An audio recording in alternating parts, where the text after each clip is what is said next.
with, the help of committee members. I had the flu, Angela had the flu. We were all sick for a while. So Sabrina was out like half the time.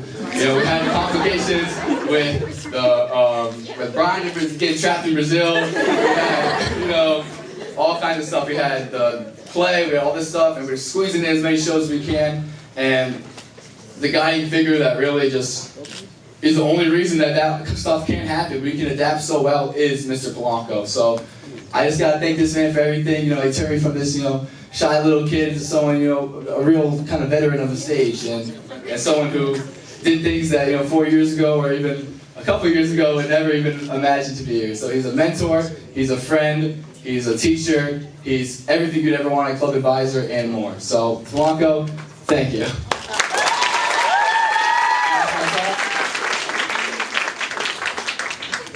So when I first joined Songwriters, even like now, I was a very anxious kid. I still am a very anxious kid. You can ask my parents. So. But when I first joined the club, I wasn't necessarily shy, but I wasn't confident in myself, or in my playing ability, or in my songwriting ability. And that showed. I didn't get into my first showcase until the end of my sophomore year. Not to say I didn't try, but.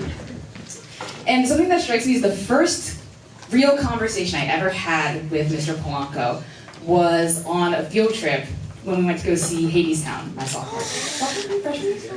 sophomore year. What? It was freshman year? Okay, yeah. It was like Mr. Polanco's brother, Mr. Polanco, and then me. So I was gonna have the time of my life. It was clear. But that was the first time I really got to talk to Mr. Polanco about music, because if you've never seen Hadestown or you've never listened to it, it's an incredibly complex musical, music-wise. The bands on stage, you can see everything. It's just incredible. It was the first time I ever really got to talk to him and kind of figure out me as a person, as a musician. And then I kept getting to know him through things like Poetry Out Loud, which we worked with, sadly, except this year. Champ 2 years ago.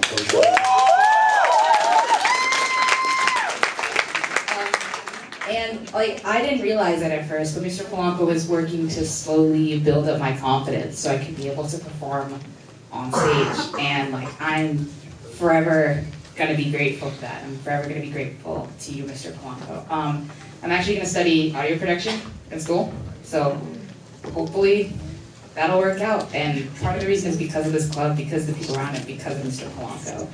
So I don't think I'd be the person I am. I wouldn't be friends. There's so many people that I've met through Songwriters Club, my fellow committee, like Frankie up there in the lighting booth, Dominic, Sandra, all of them up there, all the alumni and everyone that I've been friends with in this club. I wouldn't have been friends with them if it wasn't for Songwriters.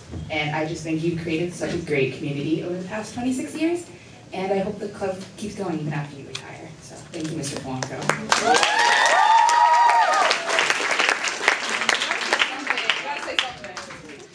All right, so there are many words, many words, and we've all said a lot, and I just want to say that I'm genuinely just very thankful for the community that we have here, the community you've built, all these years.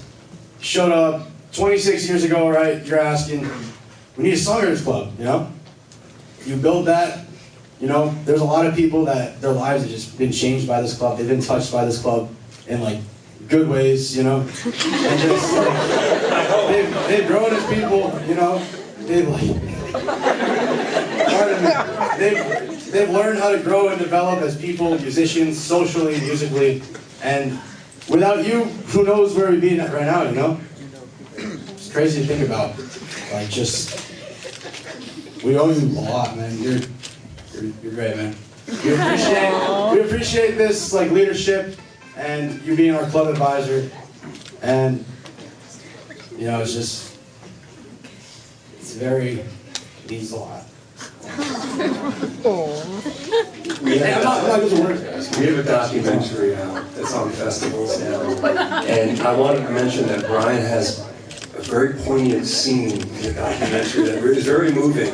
He was a freshman at the time, but I think it speaks volumes about what our community does for even freshmen coming in, to find a safety net, a second home. Anyway, thank you. Thank you.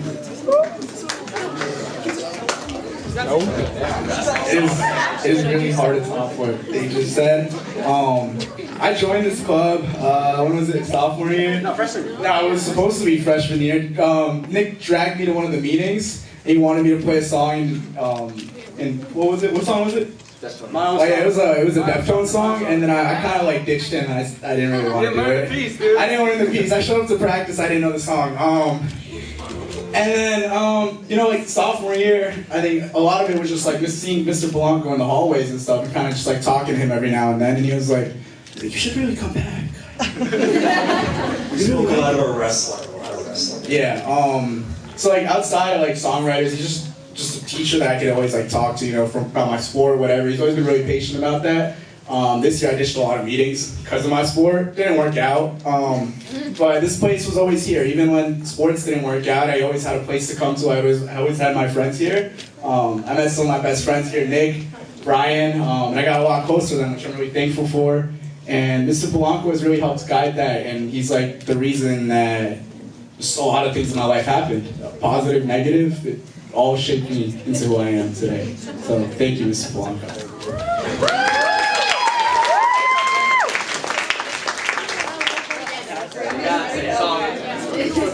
All three together. You should say something. Okay, fair warning, I am really bad with speeches, so I'll say that as a preface. But Speak into the mic. I joined this club in my freshman year as well, and I started off only playing guitar. And I feel like you, along with the community that was in the club, kind of helped me break out of my shell and start singing aloud. And you really helped kids break out of their shells, and I think that's something really beautiful within this club. And I'm really grateful for this club for that reason, because I think it definitely grew my confidence. I know a lot of people, it's grown our confidence. I can say it has grown all of our confidence, and you've really helped steer that, and I'm really grateful for you. And then that leads us to our next point of, we love you, Mr. Polanco.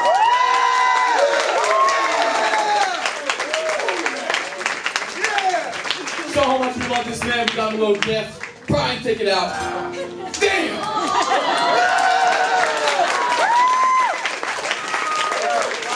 Yeah, give the man his flowers. And we got him a card, because it wasn't enough talking. If you ever get a chance to just have a conversation with Mr. Polanco, totally do it. Like right now after the assembly line. Not that. Yeah. Boom, boom, boom, boom, boom, boom. So, I'm gonna keep it short.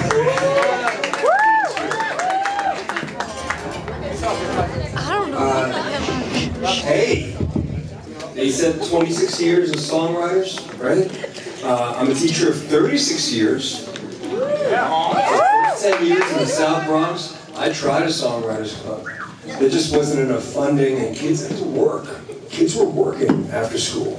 Here I have this incredible, it's like a perfect storm of young people who not only are vivacious and spirited, like the kids in the Bronx, but they have the time here. They have the time, and we've figured out ways to have funding so that we can have these just wonderful instrumentation and sound. Yeah, so we are celebrating our 26th anniversary reunion, closed party for only members from the year 2000 to 2026. I've got folks coming back, they're in their early 40s, coming back to perform some songs for these youngins, which is really sweet. That's going to happen June 5th. And of course, my current songwriters are invited. Some of my songwriters and the committee members are performing too. And by the way, can we just give it up for the committee? That was very sweet. They are the brain trust of this club, so I'm only one person, but there are all 7 of them. We have 5 who are graduating, and we just had an incredible pre-show committee speech scenario where 15 young people gave their own speeches as to vying their opportunity to be in the committee for next year, 2026-27. And the committee, the seniors, are going to have a really tough choice of choosing 5 of those 15. But anyway, this is a new single coming out next week. And this song is about a little 14-year-old Polanco staring at the mirror and realizing in the mirror, who is that guy? I had my first existential crisis at 14, and I looked beyond the name. I was like, am I just that name, Dennis Ivan Polanco? Am I more than that? And every year I just stare in that mirror and wonder, who am I? So to all my seniors going on to the next plateau of life, you're opening new doors.